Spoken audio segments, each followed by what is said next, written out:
Here's my message to some of you ignorant, melanated people that's in my comment section and in my messenger, talking about I hate my people, I hate my race, and you want me to take up for people that's wrong just because they black. I have said from the very beginning that I support finding out what happened to Nolan Wells. Everybody want to know what happened to Nolan Wells. When I talk to the young boys, they want to know what happened to Nolan Wells because they weren't there when he apparently died. But you want me to go out on a limb and hate these young boys because they white. You want me to hate white people. I'm not doing it. I'm not going to hate people because of the color of their skin. I could have sworn that our ancestors thought that we can be identified by our character and get beyond skin color. But you low-life losers continue to use all of your energy to be mad at me because I want to know from everybody what happened to Nolan. Y'all just want to play the race game and I ain't playing it. If the master got sick, he said, "What's the matter, boss? We sick? We sick." Toby be good boy for master. Don't send Toby away. Toby be good field hand, master. That's all right, Toby. That's all right. You be a good field hand, you can stay here. Ah, Toby stay. Toby stay. There was two kinds of slaves. There was the house Negro and the field Negro. The house Negro, they lived in the house with master. They dressed pretty good. They ate good because they ate his food, what he left. They lived in the attic or the basement, but still they lived near their master. And they loved their master more than the master loved himself. They would give their life to save their master's house quicker than the master would. The house Negro, if the master said, "We got a good house here," the house Negro said, "Yeah, we got a good house here." Whenever the master said "we," he said "we." That's how you can tell a house Negro.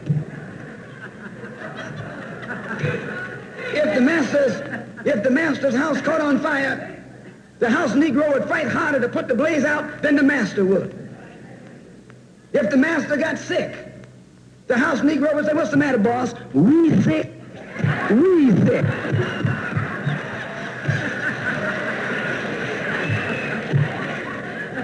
He identified himself with his master more than his master identified with himself. And if you came to the house Negro and said, "Let's run away, let's escape, let's separate," that house Negro would look at you and say, "Man, you crazy. What you mean separate? Where is there a better house than this? Where can I wear better clothes than this?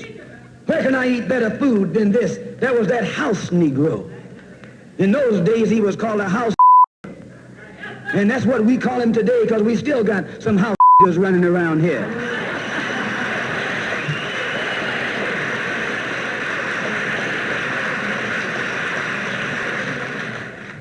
This modern house Negro loves his master.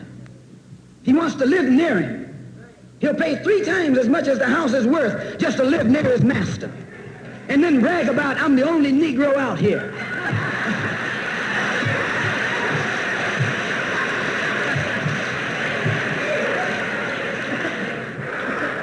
"I'm the only one on my job. I'm the only one in this school. You're nothing but a house Negro."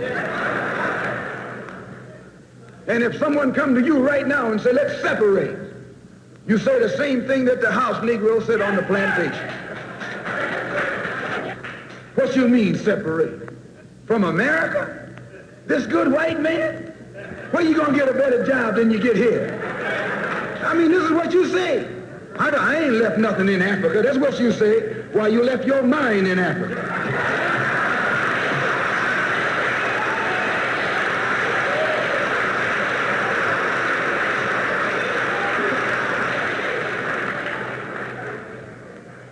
Toby be good nigga for Massa. Good nigga. Good nigga. Don't send Toby away. Toby be good field hand, boss. Good field hand, Massa. Stay. Ah, Toby stay. Toby stay. Toby be good now. Real good. Yeah, buddy, you've been telling lies. It depends on the circumstances and whatnot. Sometimes it's just a simple case of a black person trying to show themselves as being even-handed, you might say, decent, etc., and sometimes it's out of fear. Self-preservation. They're letting that white person know, I'm not with him.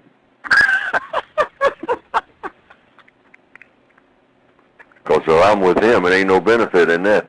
If I'm with you, it is. Very simple. Because everything comes from you. It don't come from him. He's just running his mouth. If I'm going to get paid, I'm going to get paid by you. Okay. Could you share? Sure. You follow the logic in every situation. So you're not arguing with the person, you're arguing with the logic. And keep that in mind. It's not a personality contest. Because you're discussing the subject. The subject is the thing you concentrate on, not the personalities. You don't get caught up in the personalities. So if the black person says something in the so-called defense of the white person, well, you just keep asking the logical questions. Problems are solved by asking questions and coming up with correct answers. The black person says, well, I agree with the white person, Say, okay, well, why do you agree with what he's saying or she is saying? I agree because of, okay, because of what, and have them say why they agree. And then you look at what they're agreeing to and see if it's logical. If it's logical, you go with it, because you always go with the logic. And if it's not, you raise questions about that. You say, that appears not to be logical. And I'll tell you why. And then you tell them why. And then you move on, because what you're searching for is the truth. I don't care who's doing the talking. Truth plus justice plus correctness equals peace. That's the equation. First thing you seek is the truth. Don't compromise on that.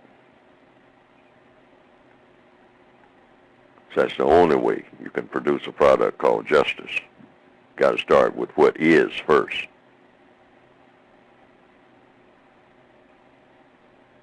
You don't want to make things up. Say things that are not true. That's what the racists do.